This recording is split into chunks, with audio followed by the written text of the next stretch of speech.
Hey guys, welcome to our Sweet Home Life. Mojo here in the kitchen again, cooking up some dinner today. And I'm cooking my not so famous Swiss steak. Gonna be good. I did this recipe years ago and everybody likes it, me especially. And we're gonna do it. I'm gonna show you how to do it. I've got in here about 2 pounds of tenderized, what is that steak, Glenda? Cube steak. It's cube steak. So I'm gonna put a little salt, and I've already got some seasoning salt and tenderizer on it, both sides. And what you do with a lot of these seasoning, it adds that flavor into your dish. So I got salt in it. I'll just put it in there just for good measure. Okay, I got Slap Your Mama on it, and I need to put a little bit of seasoning salt on it also. Not gonna do much, just enough there to get it good, both sides of it.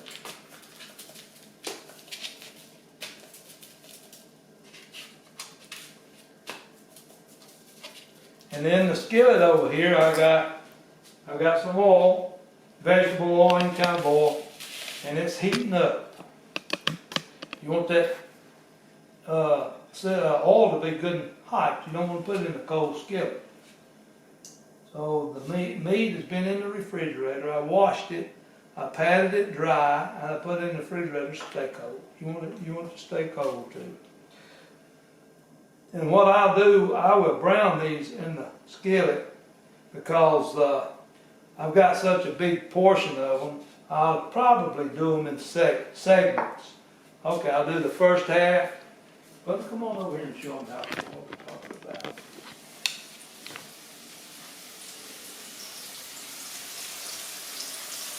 I don't want to crowd it too much. We want to get it pretty good and brown. Well, it is going to take two trips, two batches. Alright guys, coming out with this first batch. See how nice and toasty that looks? But don't worry, we're not done with it yet. See how that fond down there is developing the bottom of that skillet? That's good taste, that's flavor.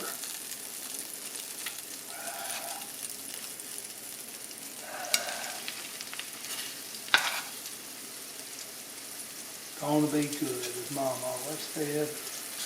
God rest her soul. We miss you, Mom. Yes, we do.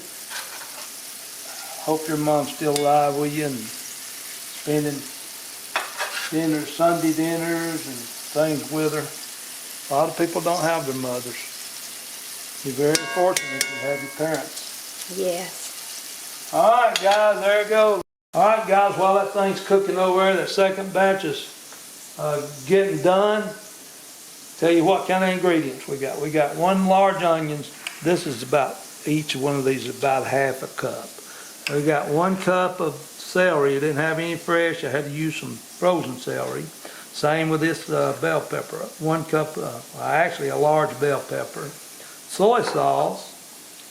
And of course a seasoned sauce. I put salt. I put some garlic salt on there. I'm going to put some celery salt in it. And there's your tenderizer, meat tenderizer, don't forget that. Little dash of Slap Your Mama in there, seasoned to taste. The same with the black pepper and the salt. And then we're going to have some canned tomatoes, 1 regular can of tomatoes. These may have some. They have basil. Basil, it's good. We like basil. Whatever you like, guys. And don't know if we'll use this whole can of tomato paste. We'll just let you see, guys. And we do have some soy sauce in here. While this starts getting close to getting done, I'll put that soy sauce in there. And we're going to put a splash of wine, white wine in it. And it just helps to develop that flavor, guys. If you don't drink wine, you know, just use whatever it is you want to use. We don't drink either, but I've never gotten high off of wine in the food before. I put a little soy sauce in this. You see how that font, and then it's actually a gravy. See how that gravy is working in the bottom of there?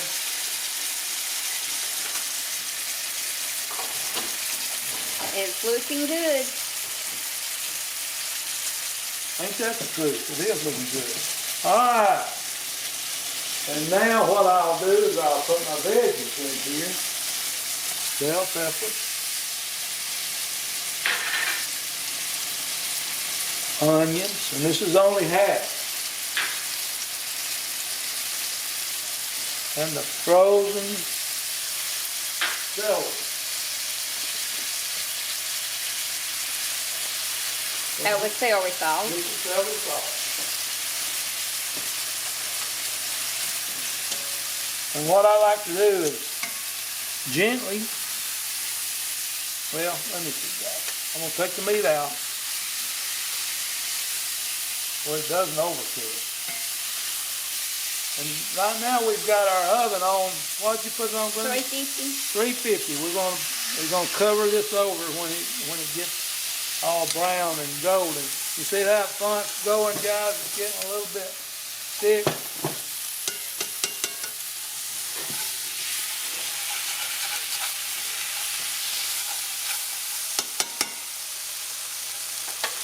You gonna put a splash of wine in it?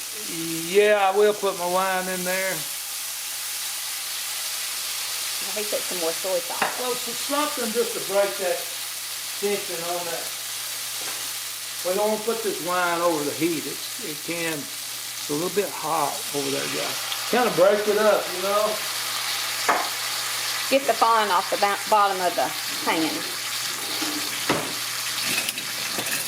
This is really a good, it's a good dish, guys.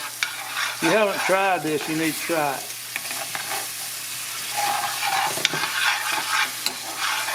And you don't want to fill this thing up with a bunch of water. A lot of people put too much water in the meat and just don't work out very, very well. Okay, it's working. Is that more onion? This is the other half of my vegetables. Bell pepper, onion, and celery. About a cup each. See, it's cold now, you need to let it heat back up. And you know, if you have to turn your heat up a little bit until it gets some chill knocked off of it, that's fine.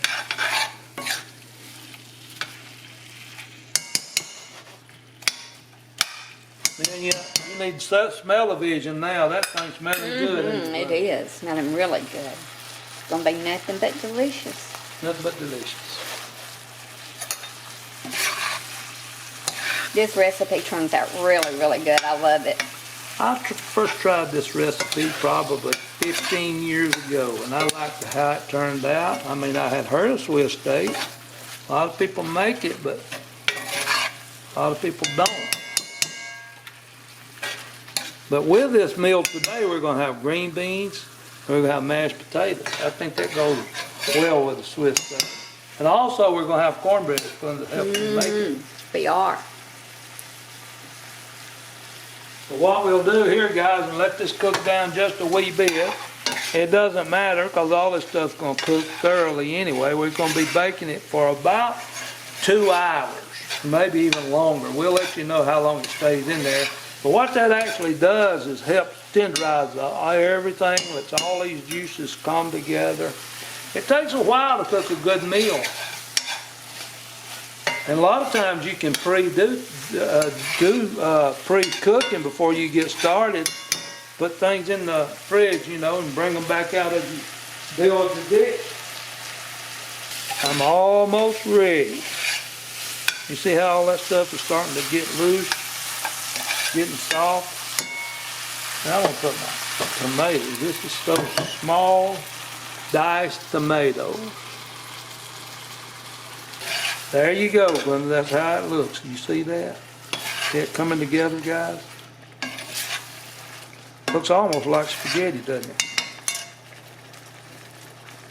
and I put a little bit of this tomato paste, all those tomatoes and all that stuff will almost go away. You won't even be able to tell you put tomatoes in it after it gets cooked. Put your tomato paste in there, dissolve it in the water, stir it all, in the rest. See, you don't just gob that tomato paste in there, but you dissolve that tomato paste. We appreciate all our younger viewers, and we know we got a bunch of them. It's just learning to cook. This is part of it, guys. There you go. You see how that's starting to look like? It looks some good, doesn't it? It smells wonderful. It does.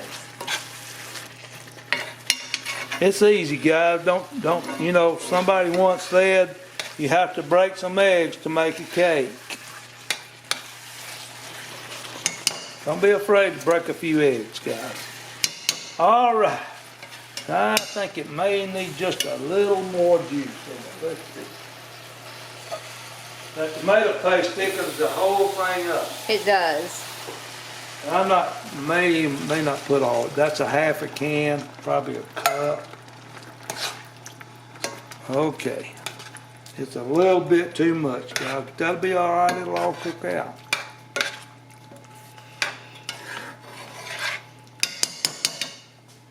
If I make a boo-boo, kind of some little boo-boo, no worry. They put your little flour in there and it'll thicken the whole thing up, guys. Make you some more juice.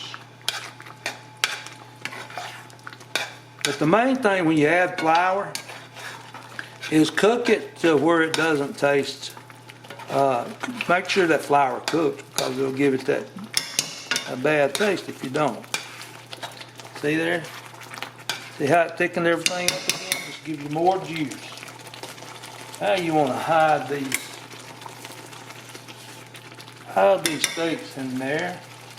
Cover them all up good, pretty. We have, like I said, about 2 pounds. I have about 8 servings of Swiss steak. As long as it all gets covered, you want to make sure everything's covered over. Then what we'll do, you see that, guys, how easy? Ladies, gentlemen, see how easy that is? Good and hot, right? See it boiling? So we put the lid on it. And then we're going to put it to bed. Going to go tonight. It's at 300 degrees. It only has 50 more to go. We'll put it in there and say good night, boys and girls, for a little while. See y'all later. Anyway, guys, we'll get back to you. You could do this recipe in this crock pot because we work and we don't work, so we can throw it in the oven. But you can put everything in this crock pot and leave it on all day and you'll pretty well much get the same effect there. So it works good in the crock pot either way. All right, guys, look at that. Doesn't that look delicious? We'll dig into it in a minute and show you guys what we got. There's that whole cake. And here's our potatoes. We're about to mash those. And our bread's still in the oven and still cooking. Let's see what else we got in there. Just the bread. See, it's got a brown on the top. Usually once it starts browning on the top, that's a good indication that it's done.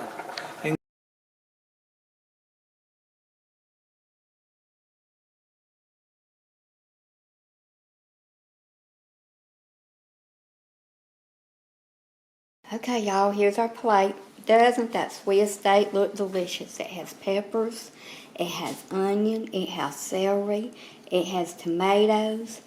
And look at that tomato gravy on the potatoes and the green beans and, of course, the cornbread. I think that Mojo's outdone himself today.